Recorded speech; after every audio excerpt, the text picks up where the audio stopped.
in the heart of a remote Philippine jungle. Long after the world had moved on from the horrors of World War II, a lone Japanese soldier continued to fight.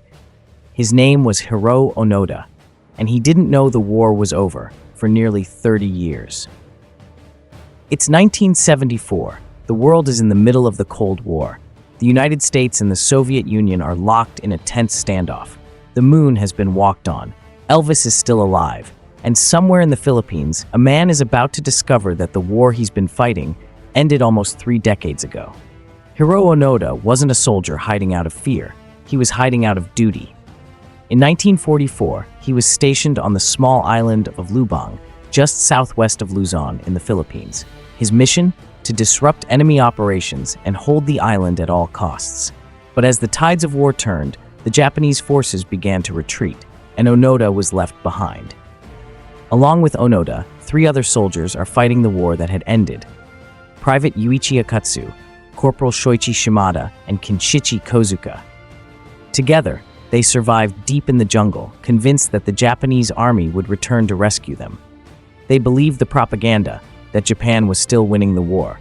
So they stayed hidden, living off the land, and striking out at local farmers and Filipino soldiers they mistook for enemies. Survival in this jungle was no easy feat. Lubang was unforgiving, a land of monsoons, venomous snakes, and swarms of insects. But Onoda and his comrades adapted. They built hidden shelters, stole food from villages, and even learned to tan cowhide to make sandals. They avoided capture for years, even as the world moved on without them. The first time Onoda's group saw a leaflet announcing that Japan had surrendered was in October 1945. A separate group of Japanese holdouts showed them a note left behind by islanders that read, "The war ended on the 15th of August. Come down from the mountains."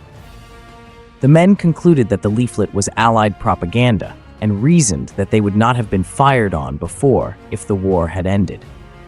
Near the end of 1945, leaflets with a surrender order from General Tomoyuki Yamashita of the Japanese 14th Area Army were dropped by air on Lubang.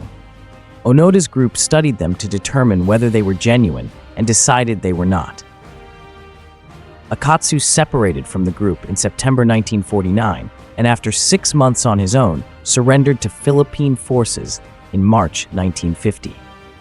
The others considered this a desertion and a betrayal and became even more cautious.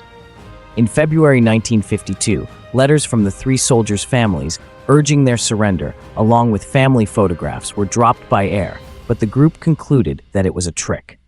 Shimada was wounded in the leg in a shootout with local fishermen in June 1953, after which Onoda nursed him back to health. On the 7th of May 1954, Shimada was killed in a shootout with a Philippine Army mountain unit, which accidentally encountered the soldiers while training on the island.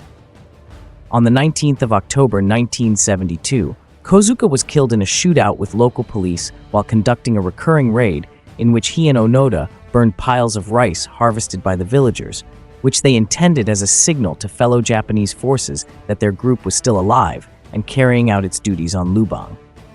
Onoda was alone from this point. On the 20th of February 1974, Onoda encountered Norio Suzuki, a Japanese adventurer who was traveling around the world and had told friends he was looking for Lieutenant Onoda, a panda, and the abominable snowman, in that order. Suzuki located Onoda after 4 days of searching on Lubang. Onoda later described their meeting in an interview. This hippie boy, Suzuki, came to the island to listen to the feelings of a Japanese soldier. He and Suzuki became friends, but Onoda still refused to surrender, telling Suzuki that he was waiting for orders from his commanding officer. He named Major Yoshimi Taniguchi, commander of the Special Intelligence Squadron of the 14th Area Army, who had given Onoda his final instructions, as such, although in truth, Onoda's immediate superior was Lieutenant General Shizuo Yokoyama, the commander of the 8th Division who had issued his orders. Suzuki returned to Japan with photographs of Onoda as proof of their encounter, after which the government located Taniguchi, who had become a bookseller following the war. Taniguchi flew to Lubang with Suzuki, and on the 9th of March met with Onoda in the jungle and issued him the following orders. 1. In accordance with the imperial command, the 14th Area Army has ceased all combat activity. 2.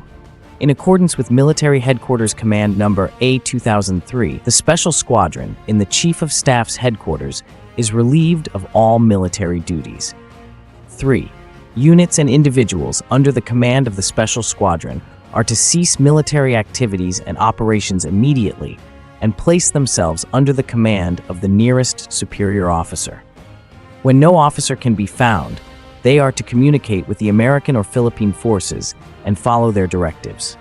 Onoda surrendering his sword to Philippine President Ferdinand Marcos at the ceremony on the 11th of March, 1974. Onoda was thus relieved of duty, and on the 10th of March, 1974, surrendered to Philippine forces at Lubang's radar base. On the 11th of March, a formal surrender ceremony was held by Philippine President Ferdinand Marcos at Malacañang Palace in Manila in an international media sensation. Marcos granted Onoda a full pardon for any crimes he had committed while in hiding. 12. Onoda turned over his sword, a functioning Arisaka Type 99 rifle, 500 rounds of ammunition, and several hand grenades, as well as a dagger his mother had given him in 1944 to kill himself if captured. Onoda had held out for 28 years, 6 months, and 8 days, 10,416 days after Japan's surrender in 1945. Hiroo Onoda returned to Japan a hero and a mystery. The world had moved on, technology had advanced, the Japan he knew was gone. But his story remains a powerful reminder of loyalty, endurance, and the cost of war, not just in battles fought, but in lives lived in the shadows of history. He was the last Japanese soldier to surrender, but in his heart, the war never truly ended.